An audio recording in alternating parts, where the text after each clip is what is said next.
If you're just now joining us, welcome. I will be your host for this evening and for the evenings after, no matter how the space-time continuum folds. Bring me your huddled problems. The stranger the better. The lines are open. Hi, Miss Host. I wouldn't normally call into one of these things, but lately I've been feeling like maybe I'm a bit over my head on something and I don't know who else to turn to. Caller, you found a willing ear, an open mind, and a tender heart. Who am I speaking with, and what's the trouble that's clouding your spirit? Oh, I don't give my name out over the phone, but my husband Adam and I recently rescued a puppy. His name is Jackson, and well, he's clearly had a difficult emotional past, but I just know that deep down he has got the sweetest heart there is.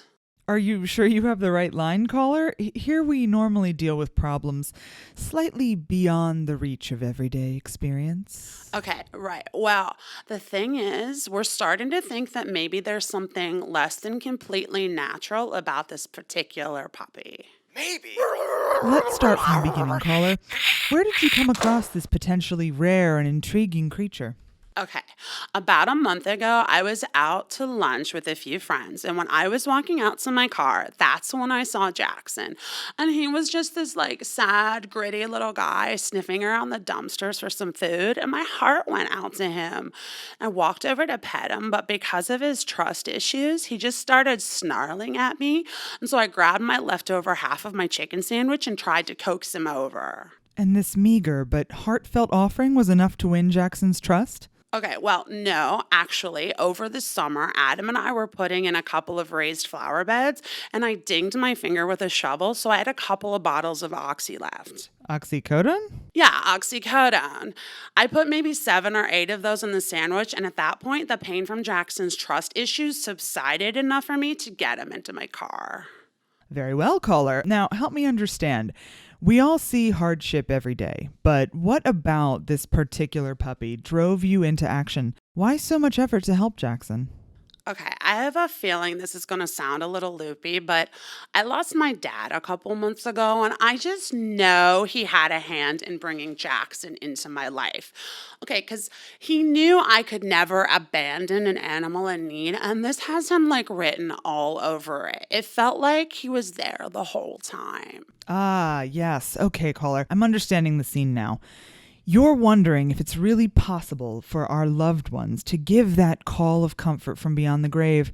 You want to know if this is truly a sign that your dad's out there and he's watching over you.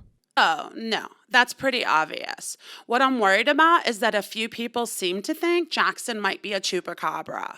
A chupacabra? Yeah, a chupacabra. There's a chance this puppy you've rescued might be a creature known for roaming the countryside and drinking the blood of livestock. I must ask, caller, what about Jackson makes him seem like he might be a chupacabra? Well, I know he's not. Okay, my dad would never send me a chupacabra. But a few people have complained about the way he looks, which is perfectly normal for a puppy that's probably been on the street for a really long time.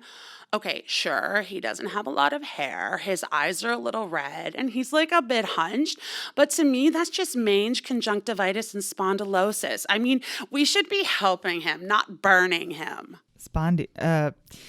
I'm sorry, caller, did you say burning him? Yes. Okay, our first problem with Jackson came when we were out walking him one day, and this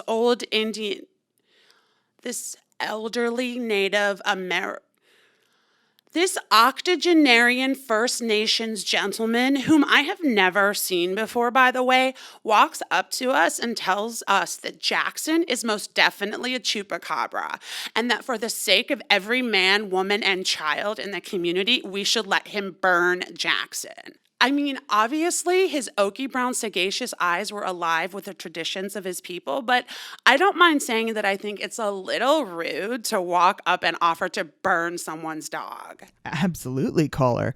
That sounds like one man's opinion, and from what I know about chupacabras, descriptions of their appearance are quite broad. Some even claim the chupacabra's features perpetuate a more lizard-like motif, a visage of saurian pastiche.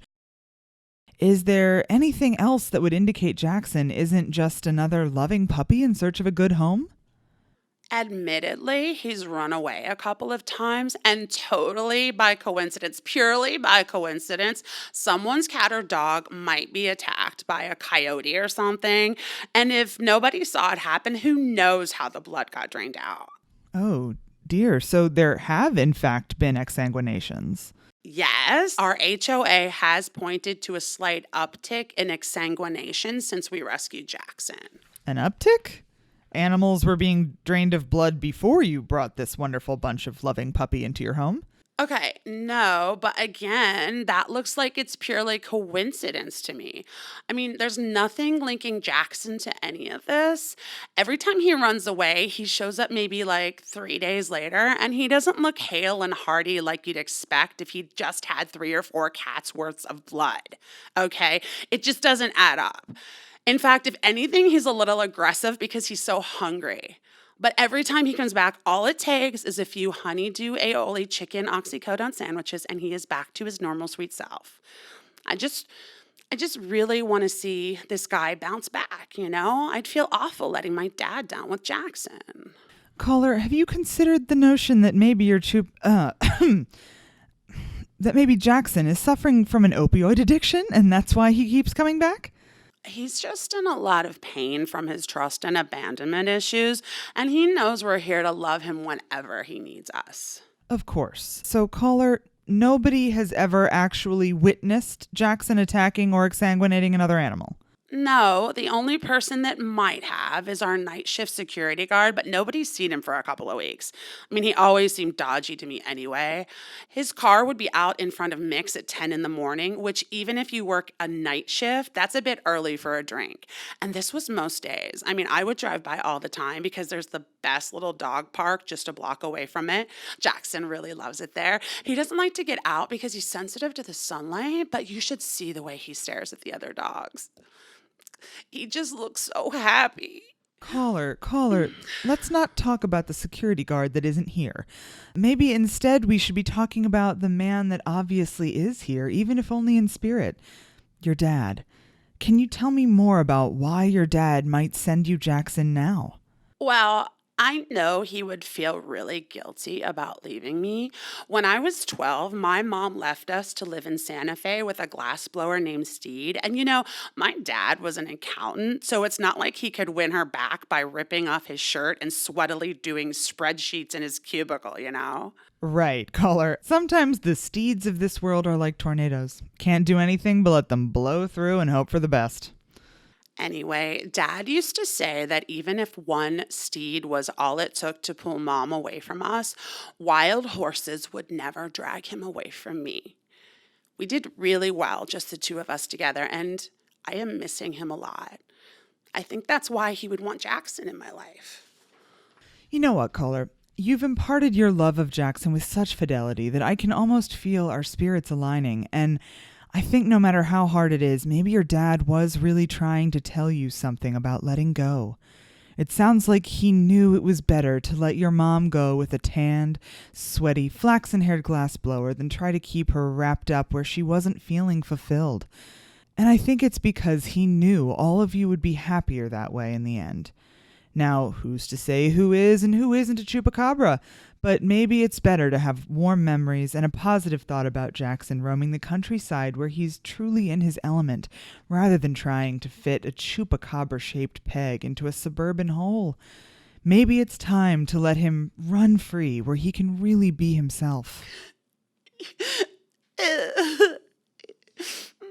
Do you think maybe there's a chance, caller? Yeah, you're right. You're so completely right.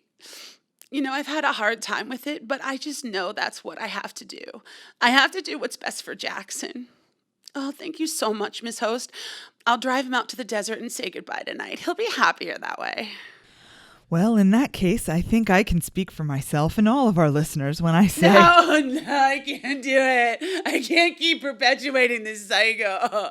I can't be another drop of abandonment in his trust issues ocean. But caller, what else can you do? No, I know. I'm saying it can't be me, okay? It can't be me. I'll have Adam do it instead. Okay. Adam, you were right. Can you do it tonight? What? What about the Jackson? What? I need you to take Jackson out into the desert. Caller? No, I need the car tonight. I'm doing a Bikram Kundalini class with Carol. Excuse me, caller? Carol Ames? You met her at my work party, kind of tall with the caramel-colored balayage. Anyway, can't you just take an Uber? Uber? An Uber. I don't know. Put down whatever to get them here and then tell them you want to go to the desert. Okay, caller, I'm afraid I'm going to have to... Why would they ask questions? Give them a tip or something.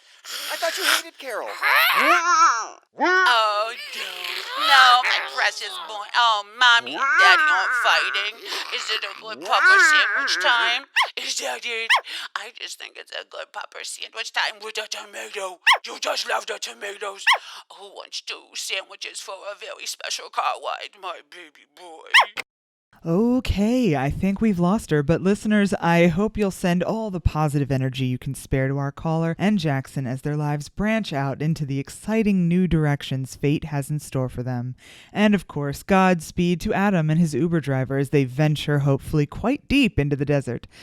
Now, finally, I've got a note here from my producer reminding me to tell you all that we in no way recommend or condone good pupper sandwich time for you or your furball friends.